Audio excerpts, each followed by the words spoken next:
నిఖిల్ వల్లే నేను ఇప్పుడు ఈ సీరియల్‌కి గుడ్ బై చెప్పబోతున్నా అంటూ కావ్య అయితే ఒక ఎమోషనల్ వీడియోని షేర్ చేసుకుంటూ వచ్చింది. దానికి గల కారణం ఏంటి అంటే 'గోరింటాకు' సీరియల్‌లో తను వచ్చి నా జీవితానికి ఒక అంధకారంలోకి మిగిలిపోయింది.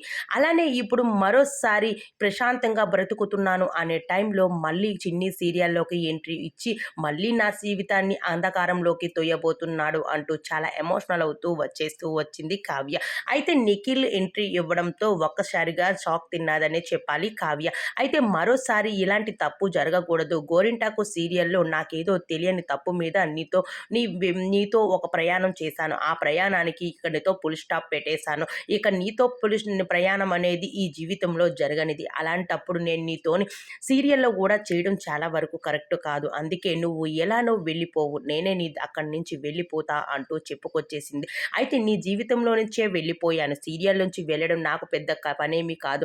మరో సీరియల్‌ని చూసుకుంటాను అంటూ చాలా ఎమోషనల్ అవుతూ వచ్చేసింది కావ్యశ్రీ. మరి నిఖిల్ కోసం కావ్య వెళ్ళిపోతుందా? మరి ఇక్కడ రిప్లై ఏమిస్తూ ఉంటాడు నిఖిల్? మరి మనం చూడాల్సిందే. అయితే మరోసారి ఇలా ఇద్దరు ఎందుకు ఇలా అవుతూ ఉన్నారు? ఇద్దరు కలుస్తారా? లేకపోతే కలవరా? ఇక ఈ జీవితానికి వీరిద్దరి జీవితం ఇంతేనా అంటూ మనం కూడా తెలుసుకుందాం.